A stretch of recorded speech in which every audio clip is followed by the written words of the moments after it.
I'd find myself lost in the vast, frozen wilderness of the Himalayas.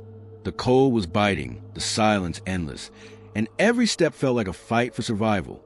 Today, I want to share with you the terrifying story of what I faced out there. A story of fear, struggle, and the thin line between life and death.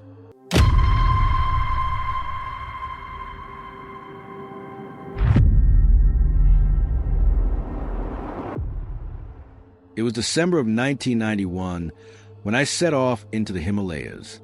Just a young man back then, full of big dreams and not a single clue of what was waiting for me out there. I was supposed to be gone for a week. A simple trek. Take in the mountains, maybe find myself a little. That's what I thought. But the mountains had other plans. I didn't come back after 7 days. In fact, I didn't come back at all. Not the way I left. What happened out there became one of the hardest, most brutal survival stories to ever come out of that place. For weeks, I battled things no man should ever face. Cold that cut straight through your bones. Hunger that made you question your own mind. And fear, the kind that creeps in when there's no one left to call for help. If you're someone who gets uneasy easy, maybe take a breath before we get into this. And I'm lucky to be here to tell it. It all started back in September of 1990. I was a med student from Australia, just a regular guy trying to find my place in the world. One afternoon, I sat down and wrote a letter. Nothing fancy, just a note I hope would open a door. When I finished, I folded it neatly, slipped it into an envelope, sealed it up, and mailed it off all the way to Nepal. Back then, Nepal was a poor country, rough around the edges. But that was exactly what drew me in. It felt real. Unfiltered, a place where I could learn and maybe do some good. The plan was simple. I wanted to take an elective before graduating, something hands-on, something that would let me help people and, at the same time, toughen me up for what lay ahead. But after I sent the letter, silence. Weeks passed, then months. Nothing came back. Still, I didn't give up. I waited, hoped, but by the time a full year had gone by, I knew I couldn't sit still any longer. So I booked a ticket to Nepal and asked my best friend Tim Hooper to come with me. The idea was to go door to door, maybe talk a local hospital into taking me on. No guarantees, just a shot. But wouldn't you know it? Right before we flew out, I finally got a letter back. The one I'd been hoping for. A hospital in Kathmandu said yes. They wanted me there by the end of December 1991. I was 22 at the time. Life felt like it was all falling into place. I was studying at a top medical school. My grades were solid. I had a girl waiting for me back home. And now this, a chance to work in a place that mattered. Sure, I'd miss my family. I'd miss her. But I was ready to see what the world had to teach me. Now, I was never some thrill seeker chasing danger for fun. But I did love pushing myself. Every week back home, I'd head out on hikes, ride my bike through rough country. But my real passion? That was karate. I trained hard, earned my black belt, won the Queensland Championship in my weight class back in '89. Even picked up a bronze at the national level that same year. I was fit, focused. I knew how to take care of myself. Even though the internship wasn't starting until December, Tim and I landed in Nepal that September. I wanted time to settle in, get used to things. I met the team at the hospital. Kind folks, dedicated. They welcomed me in like family. When they found out I loved physical challenges, they told me I had to explore the Himalayas while I had the chance. And for a guy like me, someone who lived for long walks and mountain trails, that felt like an invitation I just couldn't turn down. I've always heard the Himalayas were something else. Not just a mountain range, but a whole other world. That's where Mount Everest stands tall. And if you want to get anywhere near it, you usually start in Kathmandu. Now, I'll be honest with you. I've never been much of a climber. I've got a real fear of heights. So climbing Everest? Not in a million years. But the Himalayas have more to offer than just the summit. There are trails for folks like me who just love a good walk. So me and my buddy Tim, we decided on the Jamsam Trail. It's about a week-long hike through thick forest, rocky paths, and even the world's deepest gorge. This wasn't going to be some casual stroll. We knew that, so we prepped carefully. Winter was rolling in, so we packed everything we thought we'd need. We even hired 2 porters to carry most of the weight, and a guide to help us navigate. When the day finally came, we set off. And let me tell you, those first few steps, they hit different. Nature out there grabs you. We climbed up to around 10,000 feet. The views, unbelievable. The kind of beauty that makes you stop and forget to breathe. Cold? Sure, but we'd packed right. Felt good. Along the way, we passed folks in thin jackets and sneakers. Made us laugh a little. We thought maybe we were being too cautious. What we didn't know was that in just a few days, this trip would turn into something else entirely. It would test us in ways we couldn't imagine. A few days in, we told the guide and porters to head back to Kathmandu. We figured we could finish the rest on our own. We were feeling confident, packed only what we could carry on our backs. And sure enough, we made it back to the city full of pride. We'd done it, our first real hike in the Himalayas, and it had gone smoother than we ever expected. We were so pumped that we started planning another trip right away. We had a little window before I started my hospital internship in Kathmandu. Why not go for round 2? We thought we had it all figured out. We'd seen the mountains. We'd made it through. But this next hike, it was late December. And that time of year, things get serious. Weather turns cold and wild. Still, we aimed for the Halambu Trail. Tougher terrain, but plenty of goose houses along the way where we could eat, rest, and warm up. By December, we'd trimmed our gear way down. Just the essentials. I packed 10 pairs of underwear, a few t-shirts, a thermal set, some pants, a fleece, a light jacket, a towel, my camera, and 4 books to read at night.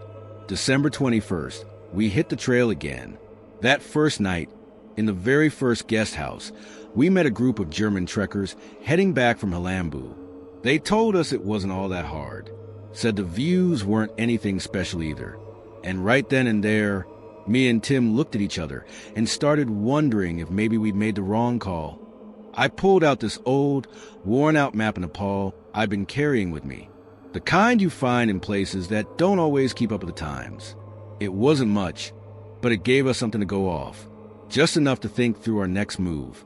Then one of the German guys we'd been chatting with reached into his pack and pulled out a much newer, more detailed map. Without hesitation, he handed it to us. Thanks to that little gesture, Tim and I spotted another route. It was called the Gosainkan Trail. Never showed up on our outdated map. A whole new option. Next morning, we decided to go for it. Switch things up. Not long after we hit the trail, we ran into a guy walking solo. His name was Mark Fulton, an Aussie, and the moment he opened his mouth, Tim and I both knew he was one of us. Spoke our language, you know? Didn't take long before we were laughing, walking together like we'd known each other for years. Turns out Mark had plans to hike the Halambu Trail. But once he heard what the Germans told us about it, how rough it was, not worth the trouble, he changed his mind right then and there. So the 3 of us set off toward Gosainkan. Everything was going smooth till Tim's leg gave out, hurt worse than he let on. He tried to push through, but finally admitted he couldn't keep going. Told us he'd turn back to Kathmandu on his own. I offered to go with him, but he shook his head, said I should keep going with Mark. We promised to meet again Christmas Eve at our favorite little place in town. But in the rush of saying goodbye, I made a big mistake. Handed Tim the new map by accident, and he forgot to give me back the lighter. Only one we had to make a fire if things got rough. Still, Mark and I kept going. We crossed high into the Himalayas that whole day and set up camp just above 10,000 feet. The next morning, we reached a place called Therapati. That's where the trail split, one way heading to Gosainkan. A group of trekkers was coming back from there, so we stopped to talk. They said the trail was tough, sure, but no snow yet. That made it easier to handle. That gave us confidence. We thanked them and pressed on, but the weather had other plans. When we woke the next day, there was snow on the ground, just a light layer, but the sky above was full of dark clouds rolling in. Something felt off.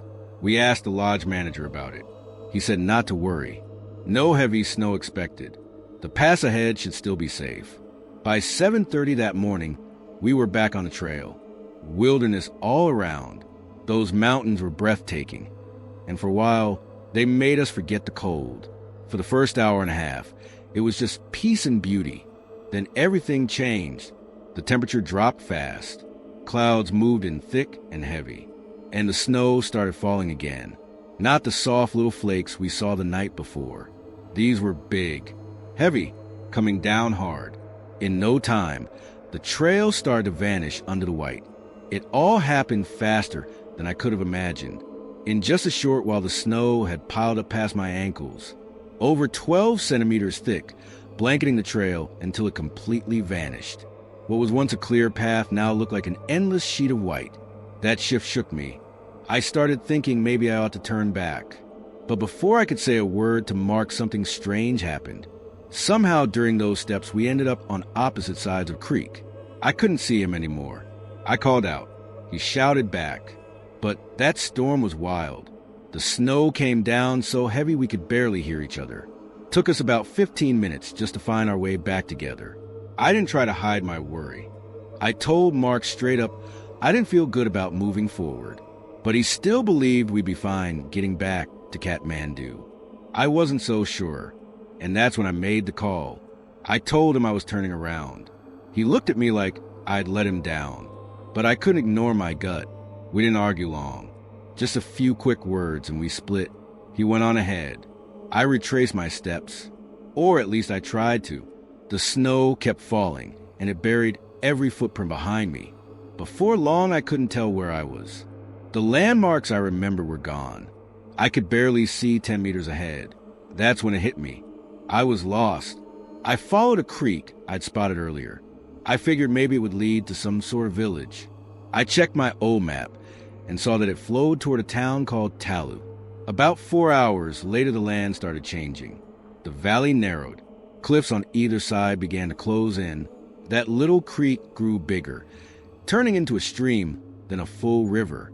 I thought I was getting somewhere, but the river stopped, just like that, right in front of a massive rock wall. There was a waterfall crashing down from about 100 feet up. No way to climb down through the water. No way back either. I stood there for a while thinking it over. Then I looked up.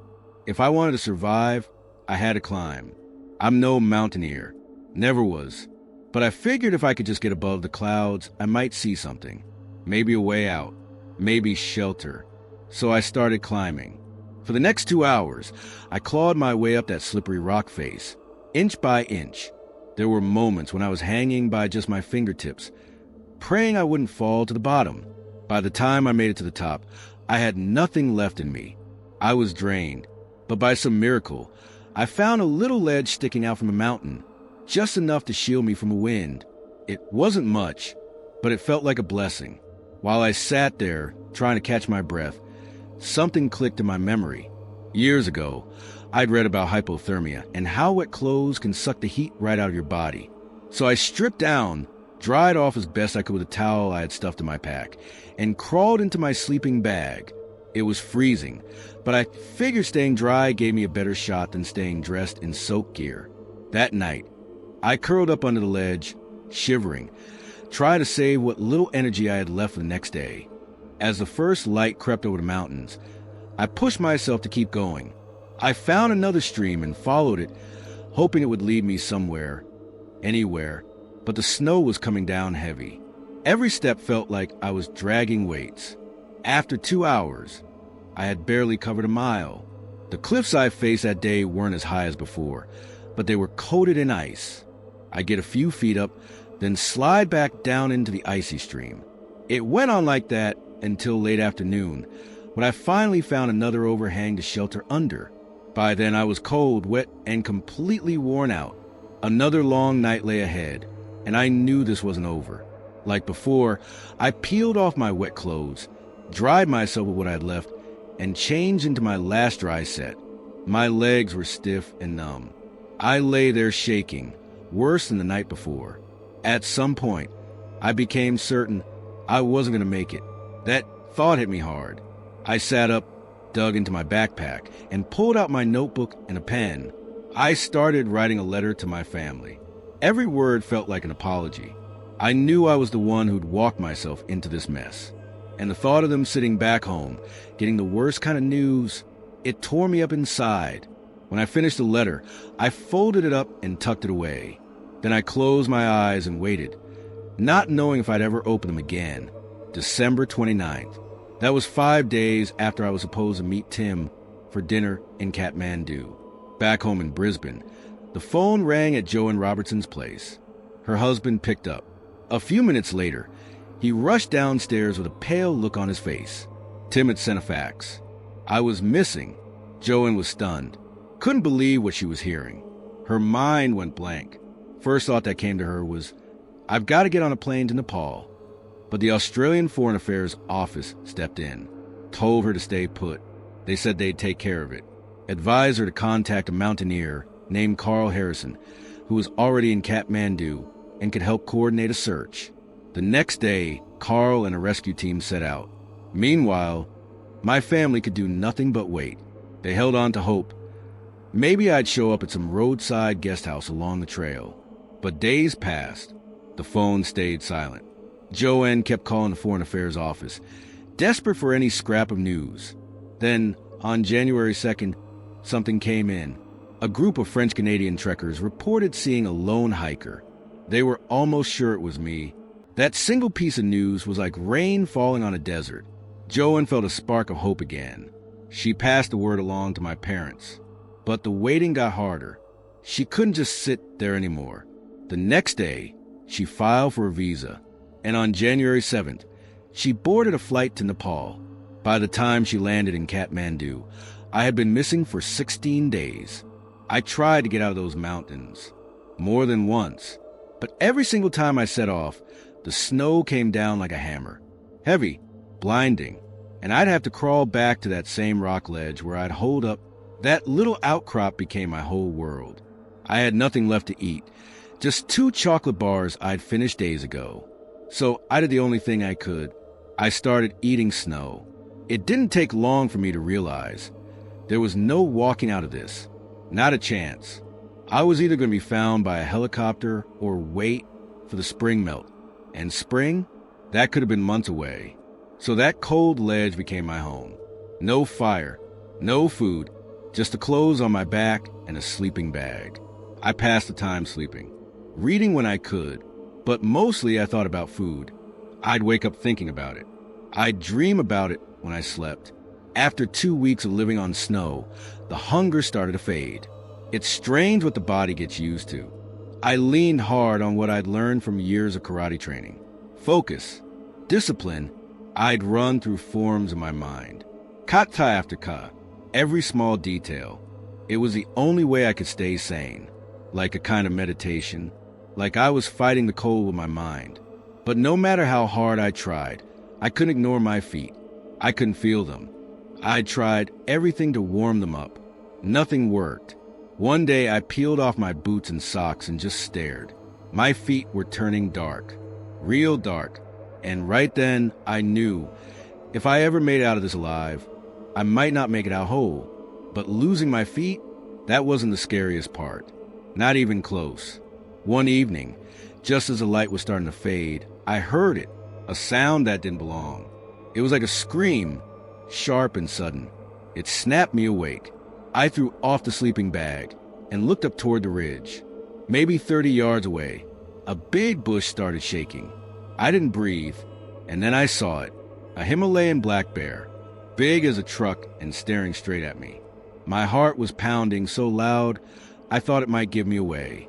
For a second, all I could think was, maybe this is it. Maybe this is the quick way out. I grabbed the only thing I had, a small pair of scissors. I stood up. I screamed. I dared it to come at me. But it didn't. It bolted, turned, and crashed back into the trees. I stood there frozen. I didn't know if I was lucky or if I just missed my best shot at ending the whole nightmare. After that, I didn't sleep right for 5 nights straight. I kept waiting for it to come back.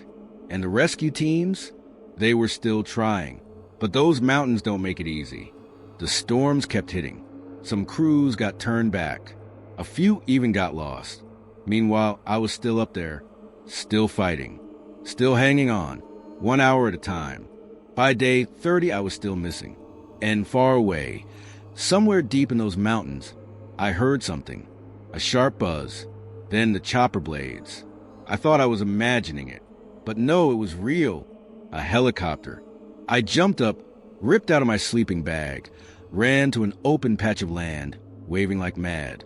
I even yanked off my pants and started waving my bright red thermal underwear in the air, hoping the color would stand out against the snow. I guessed the chopper was maybe 6 miles away. It hovered for a while, circled a bit, then flew off. And just like that, hope was gone again. That moment broke me. I thought maybe that was it. Maybe I'd missed this one shot. By then, I was a shell of myself, strong and full of life once, but now, just skin and bone, covered in sores. My throat swollen, full of infection. There was no food left, no strength. Just cold, pain, silence, and loneliness. I thought about giving up, more than once. But every time, one thing kept me going. The idea that someday, someone in my family would know just how hard I fought to stay alive. On day 42, when everything in me was spent, another sound broke through the cold air. A helicopter. This one was closer. I grabbed the sleeping bag again, waved with whatever strength I had left. For 20 minutes, I waved, until I collapsed in the snow. The chopper dipped down into the valley and disappeared. But this time, I knew someone had seen me. I also knew it would take 4 more days for help to actually reach me. And lying there in that frozen silence, I knew something else too. Death was close. At the base, Joanne was waiting for anything, just a sign. Then out of nowhere, this strange noise came through, and a voice, clear, calm, said they found me, and I was alive. They had to say it 3 times before anybody in that room believed it. Honestly, I don't think Joanne even breathed. She just stood there staring like the world had stopped spinning. Back on the mountain, I was lying in my sleeping bag under this rocky ledge hanging over the valley. Just me and the wind. That wind had been my only company for 40 days. I'd gotten used to its voice, the silence too. But that day, I heard something different. Voices, real human voices drifting through the air. My body was barely holding on. I was cold to the bone and my mind was starting to fade. But I knew I wasn't imagining it. I figured maybe this was it. Maybe I was about to die and this was how it felt. Then the voices got closer. I knew I had to try something. Anything. So I took a breath, deep as I could, and whistled through my teeth. Didn't expect much. But then I heard it. A whistle came back. I sat up, heart pounding. I peeked out from under the ledge, and there they were. 2 men. One of them crouched down and asked if I was James Scott from Australia. I nodded. I could barely talk, but I nodded. Next thing I knew, they were climbing down and wrapping their arms around me. I'll never forget that moment. That kind of joy, it can't be put into words. One of them looked at me and said I was a miracle. Said nobody had ever made it more than 10 days in that part of the Himalayas. And I'd lasted 43. The next morning, the chopper came. I got lifted off that mountain and flown to safety. Joanne was waiting when we landed. She ran straight toward me, but stopped in her tracks. I looked nothing like the man she used to know. I was just skin and bones, filthy, beard down to my chest. But she didn't care. She came right up and hugged me like she'd never let go. And in that moment, time just stood still. I couldn't walk for long. They rushed me to the hospital, but I made it back, fully recovered. And the crazy part? The spot where they found me. It was the exact place a Tibetan monk had predicted weeks earlier. This story, my story, is more than just survival. It's about what the human spirit can do when everything seems lost. It's about holding on when there's nothing left to hold on to. About how sometimes a little belief in the kindness of strangers can pull you through the darkest places. If this story touched something in you, go ahead and hit that subscribe button. We've got more journeys to share. Thanks for being here. I hope you stay strong out there. Whatever you're facing, you're not alone.